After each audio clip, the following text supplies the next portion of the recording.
Assalamu alaikum. Let's see what we got today. So there are 1 million children in Gaza in desperate need. The UN says the 11-week Israeli blockade has caused the rate of young children suffering from acute malnutrition to triple. What are you able to get in to help? So since March 2nd, Save the Children has been able to get nothing in whatsoever. Even though the blockade's over? Even though the blockade is formally over, we haven't been able to get any of the 50 trucks that we have around Gaza on the border ready to go in.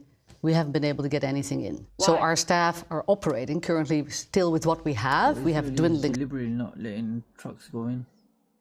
stocks, medical supplies, therapeutic malnutrition treatment for children, very young children. We're still working where we can and delivering goods while we can, but these stocks are dwindling fast. What's the choke point? Why can't your trucks get in? We haven't gotten any authorization to get them in. From the Israeli authorities? Yes. Is the U.S. government helping at all? I think there's an effort. I think there's a recognition that the humanitarian situation as it is completely untenable, that we're looking at mass starvation of innocent civilians and above all very young children, as you said.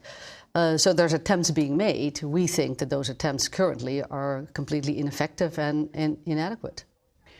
The director of Al-Shifa Hospital in Gaza told CBS this morning that only a few hours remain before the generators in the hospital shut down because they don't have enough fuel to keep them going. What are your medical workers seeing on the ground? What happens if a hospital like that can't function? Yeah, I'm not surprised by that. It's completely abhorrent. We're hearing stories from colleagues in Gaza that are talking about children who have to undergo surgery and then they wake up during the surgery because there's not enough anesthetics. So that is what's happening. That is what it looks like. That is horrific. It is. The UN office that oversees these efforts have warned as well that kids are leaving households because their parents are gone.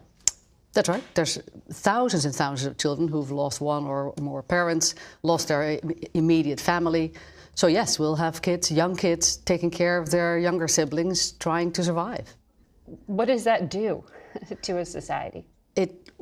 It's unbelievable what's happening to this generation of 2 million people in Gaza. The trauma, the family, the kids, and no one should go through this. You know, the trauma is hard to overestimate. We're hearing mothers tell us that now their children are essentially waiting their turn to die. Breaking news, David Cameron threatened to sanction the ICC because of the arrest warrants for Netanyahu and Yoav Gallant. Everybody, we've got to stop saying that Europe, UK and the US are complicit in Israel's genocide. It's worse than that. They are equal partners in it. Do you think that we should ban the burqa in this country? No. And Why for not? what reason? Give me a reason why we should. Well, the reasons which are given are, one, it's extremely oppressive to women. The UK, they're thinking of banning the burqa. And that many women wouldn't choose to wear the burqa, but feel that they're compelled to, not all, but some, and that there are security issues, and that the burqa, anybody could be wearing a burqa, and there have been instances, not in this country, but of terrorists wearing the burqa to escape the consequences of what they do. I mean, you know the arguments. I just wondered what your feeling was and why you think it shouldn't be. I don't like anybody telling anybody else what to wear. I think people should be free, broadly speaking, within the bounds of decency to be able to wear what they want. So I don't like men telling women what to wear. I also don't like government telling people what they can and can't wear. That's my fundamental principle. Of course, you've always got to keep under review specifics around security, and we make constant risk assessments in relation to that. The Israelis very much managing and controlling the coverage of this conflict. We've now been moved on again. I don't know if we can show you with the camera. The police now waiting to try and move us on here. We've got 1, 2, 3, 4, another military police behind that, our satellite van there.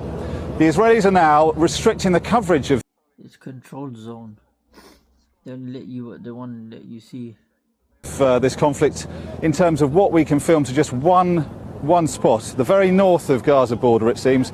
We've been told we have to move back there, so there's a huge media camp there, but it's the only spot we are allowed to film from now. The Israelis are controlling this It's not what you would describe as the conduct of a democratic state, but they are determined to control the way this is covered, and they're not letting any foreign journalists in, any journalists at all, into Gaza now on the 11th day of this conflict.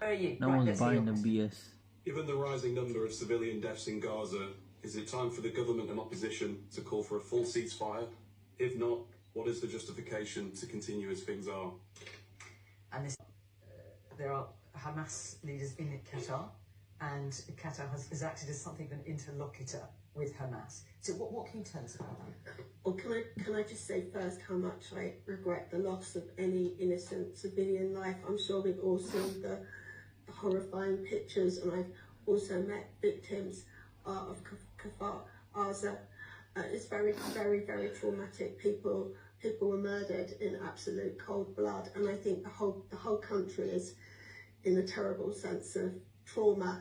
And I agree that Israel has got the right to defend itself. And the problem with Hamas is it's not just Hamas, the terrorists, the genocidal terrorists that want to destroy Israel. You hear the same narrative over and over again. You get sick and tired of this. They're also funded and trained by Iran. It's part of a much bigger conflict.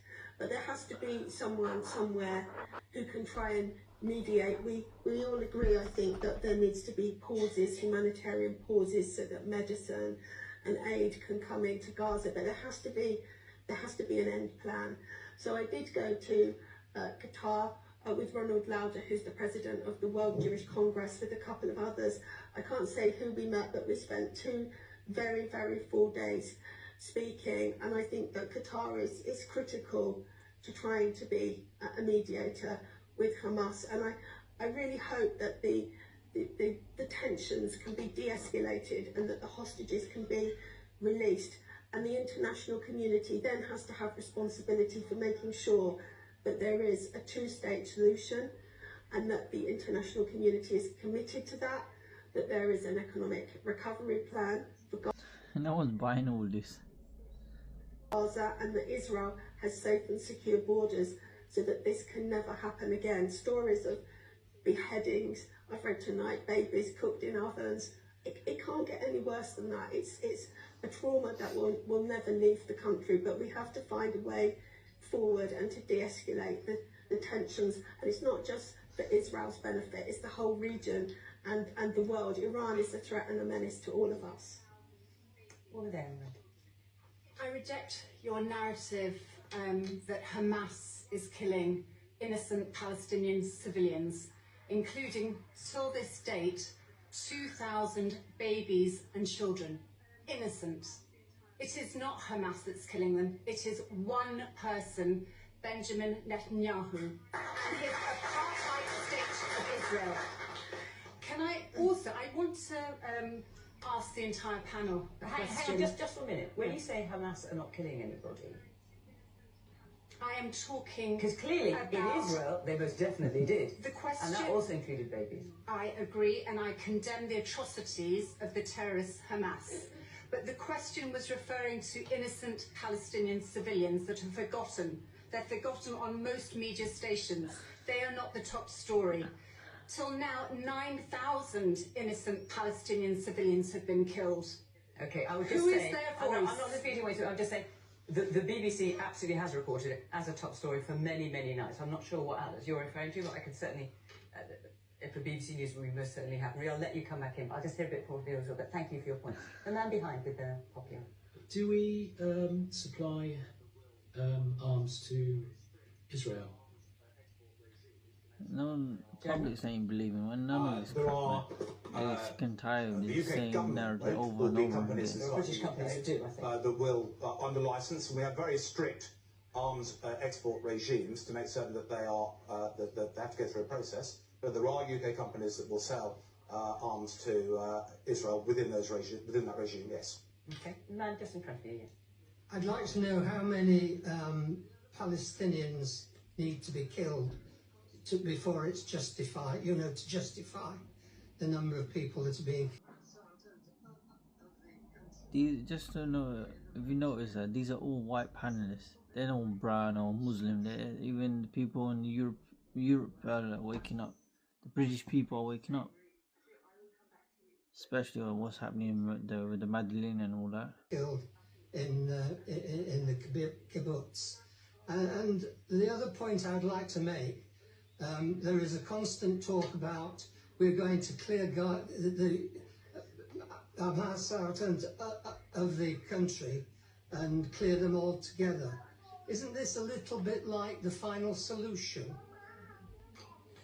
Well, that's quite a thing to say. Marie, I tell you, I will come back to you, but... I'm happy to. Don't worry, I'm happy. It's up to you. Okay, up to you then, go on. Absolutely not. Hamas are terrorists. Hamas are like ISIS, and I'm sure in this country, in Israel is a country the size of Wales, if 1,400 people were brutally murdered and beheaded, I'm sure that you would want to know that action's going to be taken.